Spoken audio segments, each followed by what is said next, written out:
नमस्कारम।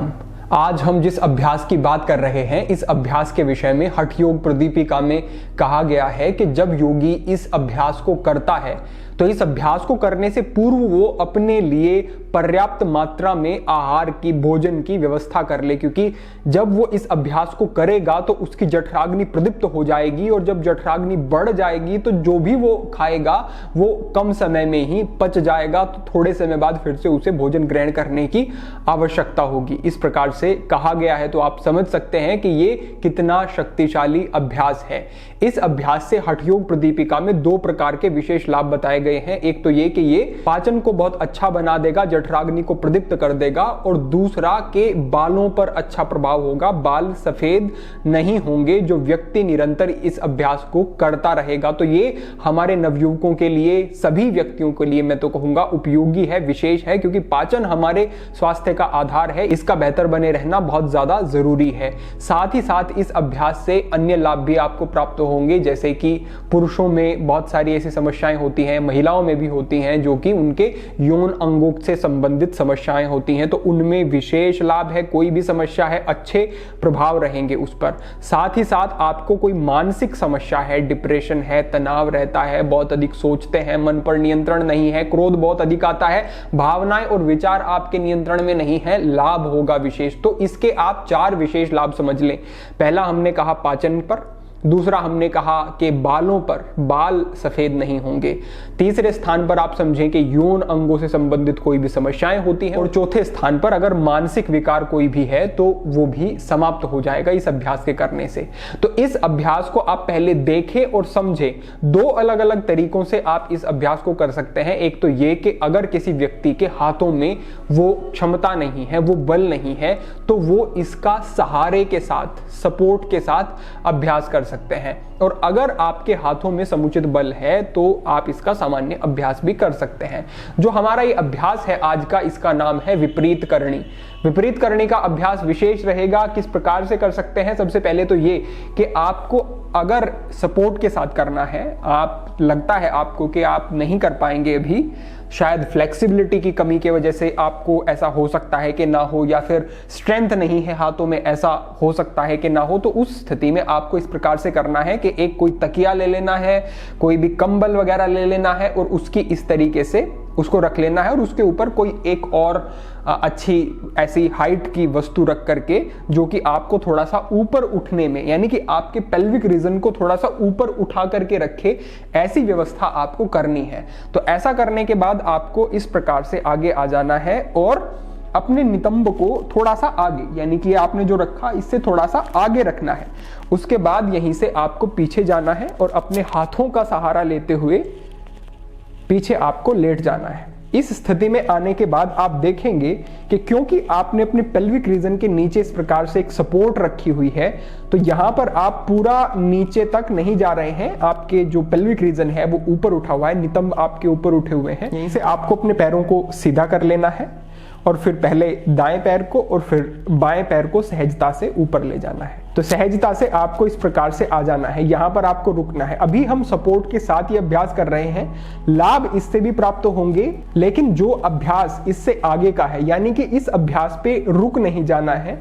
इस अभ्यास को कुछ समय करने के बाद आपको आगामी अभ्यास की तरफ बढ़ना है। तो इस अभ्यास से भी आपको लगेगा कि हाँ, पूरे आपके पेल्विक रीजन पर फर्क पड़ रहा है और आपके पेट पर भी इसका प्रभाव आ रहा है।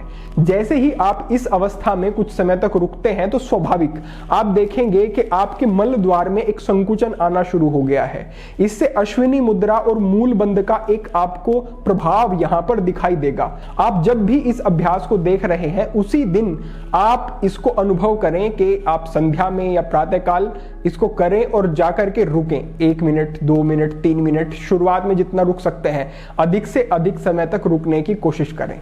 तो ये हुआ हमारा पहला अभ्यास। इससे आगे बढ़ते हुए हम अपने दूसरे अभ्यास की ओर बढ़ते हैं, जिसमें कि हम इन सब चीजों को यहाँ पर हटा देंगे और हम स्वाभाविक सहज हम जिस प्रकार से कर सकते हैं वैसा अभ्यास करेंगे। तो आगे बढ़ते हुए पहले आप अपने दाहिने पैर को, बाएं पैर को इस प्रकार से ले जाएं और अर्ध हलासन की स्थिति में आ जाएं। यहीं से आपको अपने पैरों को थोड़ा पीछे लेकर के जाना है और अपने हाथों से अपने नितंब के ऊपर जैसे आपको एक हल्का सा दबाव बना करके ऊपर उठाने की कोशिश करनी है। ध्यान रखना है कि आपके एल्बोज के बीच में ज्यादा गैप ना हो।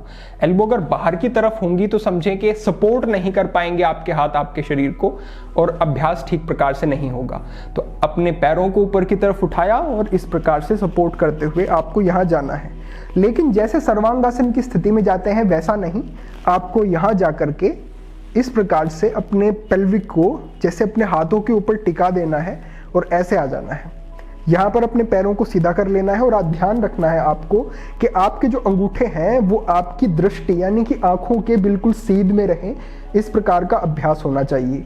यहाँ पर जाने के बाद आपको सहज स्वाभाविक कुछ समय तक रुकना है।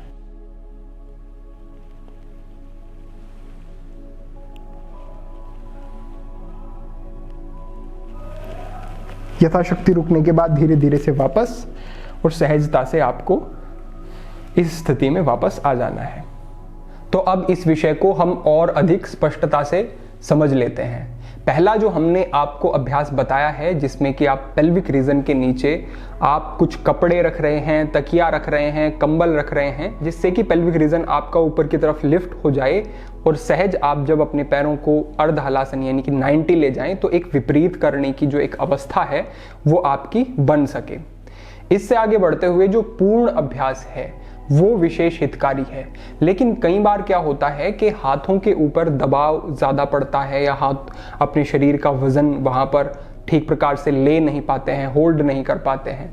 तो ऐसी स्थिति में आपको अपने शोल्डर्स की स्ट्रेंथ को बढ़ाना होगा, अपनी कोर स्ट्रेंथ को भी बढ़ाना होगा, क्योंकि ऐसा नहीं कर देना है कि पूरा का पूरा भार अपने हाथों के ऊपर ही छोड़ देना है।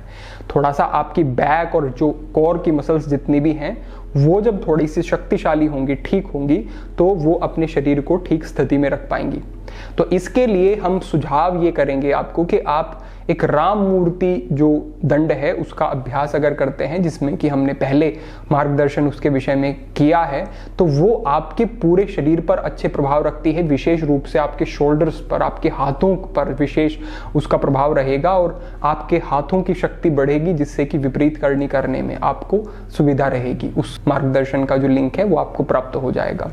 तो साथ ही साथ अब आप समझें कि जब हम विपरीत करने की इस अवस्था में जाते हैं तो देखेंगे आपके पेट पर इसका बहुत गहरा सीधा प्रभाव पड़ता है।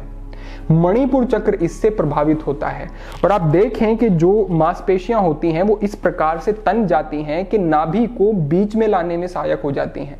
तो जो व्यक्ति विपरीत करने का अभ्यास निरंतर करता रहता है उसकी नाभि भी कभी डिगती नहीं है, पेट उसका अच्छा रहता है।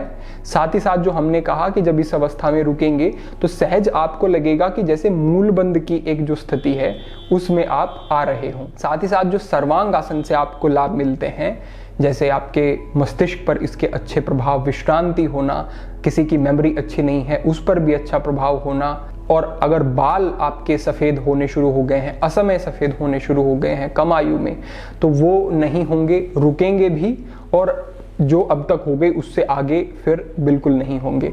तो ऐसे इसके विशेष लाभ आप प्राप्त कर सकते हैं। किन व्यक्तियों को नहीं करना चाहिए अभ्यास? तो समझें कि जिनको पाचन की कोई गंभीर समस्या है, जिनको हर्निया है, हर्निया का ऑपरेशन हुआ है, कोई दूसरे इस प्रकार की समस्या है, हाइड्रोसिल वगैरह, वो भी ना करें। साथ ही साथ उच्च रक्तचाप की, हृदय से संबंधित समस्याएं हैं, या कोई भी अन्य सर्जरी हुई है, या फिर कमर में दर्द रहता है, लोअर बैक पेन रहता है, या फिर किसी भी प्रकार का कमर में या घुटनों में कहीं पर विशेष दर्द है, तो पहले उसका निवारण करें, उसके बाद करें। क्योंकि ये अभ्यास कुछ उच्च अभ्यास में आ जाते हैं तो इनके लिए एक अच्छी तैयारी और अच्छी शारीरिक अवस्था की जरूरत होती है। बहुत वजन बढ़ा हुआ है तो आप ये अभ्यास नहीं कर सकते। जिनका वजन नियंत्रण में है, संतुलित है, वही इस अभ्यास को ठीक प्रकार से कर पाएंगे। तो इस प्रकार से समझते हुए आप इन अभ्यासों को करेंगे तो ही आपको इससे लाभ ठीक प्रकार से मिलेंगे। तो आज का ये मार्गदर्शन था जो कि विपरीत करने का एक बड़ा ही सुंदर अभ्यास, जिससे कि आप विशेष लाभ प्राप्त कर सकते हैं। ये अपेक्षा है आपको ठीक से समझ आ गया हो। अगर आपके कोई भी अभ्यास से संबंधित प्रश्न होते हैं तो वो आप साझा करें कमेंट के माध्यम से ही, हम अवश्य ही उनको देखेंगे और भविष्य में उनके अनुसार मार्गदर्शन किया जाएगा। तो आज के लिए यही मार्गदर्शन था, भविष्य में अन्य विषयों पर चर्चा होगी। सभी के लिए प्रार्थना, सभी के लिए मंगल कामना। ओम नमः शिवाय।